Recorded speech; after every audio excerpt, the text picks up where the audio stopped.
पाकिस्तान 'ਚ पंजाबी कॉन्फ्रेंसां दे सब तो वड्डे नैटवर्क पंजाबी नैशनलिस्ट फोरम वालों जी आयां नूं।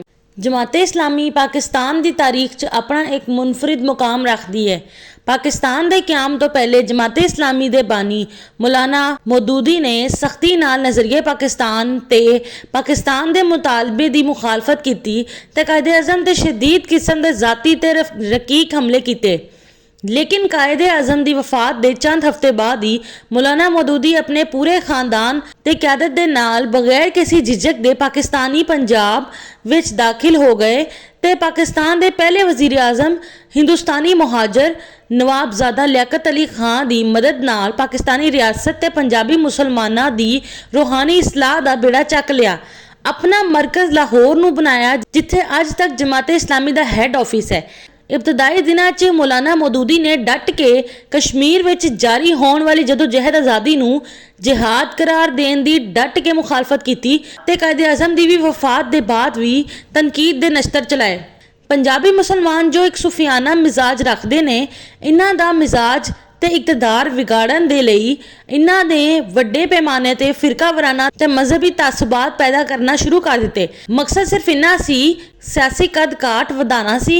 बहरहाल मौलाना मौदूदी नूं अपने मिशन च कामयाबी मिली ते 1954 च पहली बार लाहौर ते पूरे पंजाब च वड्डे पैमाने ते मजहबी फसादात होए, जिस तो पंजाब च रफादारी हमेशा दे लई खत्म हो गई। जमाते इस्लामी पहले दिन तो ही अफगानी पठाना ते मुहाजरा दे जमात है जो इन्हां दी सियासी ते मुआशी मफादात नूं इस्लामी भाईचारे दे फलसफे दा प्रचार करके तहफ़ुज़ देंदी है। पूरे 75 साल की तारीख च सिर्फ एक पंजाबी मियाँ तुफेल सिर्फ 5 साल के लिए जमाते इस्लामी का अमीर बन पाया है। जमाते इस्लामी की सारी पॉलिसियां इस दे पठान ते हिंदुस्तानी मुहाजर अशरफा ते अकाबरीन बनाते हैं।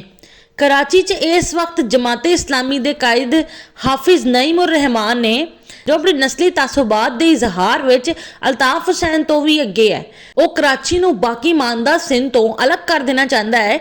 इन्हां दा मुतालबा यह है कि कराची की आबादी नूं 3.5 करोड़ तस्लीम करे जावे, जिस दे बाद सिंध की सूबाई असैंबली च अक्सरीयत कराची की हो जाएगी। वो बरमला इजहार करते हैं कि वो सिंध दा वजीर आला कराची तो बनवाना चाहता है ते सूबे सिंध विच कोटा सिस्टम का खात्मा चाहता है। इन्हां दे ख्यालात तो खुश होके MQM दे बानी जनाब अल्ताफ हुसैन ने भी कराची च हालिया मेयर दे इंतखाबात विच इन्हां दी हिमायत दा ऐलान किया सी। बुनियादी तौर ते अल्ताफ हुसैन ते जमाती इस्लामी दे हाफिज नईम उर रहमान दी सोच भी कोई फर्क नहीं है। हाफिज नईम उर रहमान नूं इस दी कोई परवाह नहीं है कि अगर इन्हां दे मुतालबा तस्लीम कर लए जान ते सिंधी मुसलमानां दी तरफों खौफनाक रिएक्शन आवेगा ते वो हमेशा दे लई रियासत पाकिस्तान तो बदजन होके पाकिस्तान दे दुश्मनां तो मदद मंगन ते मजबूर हो जाणगे।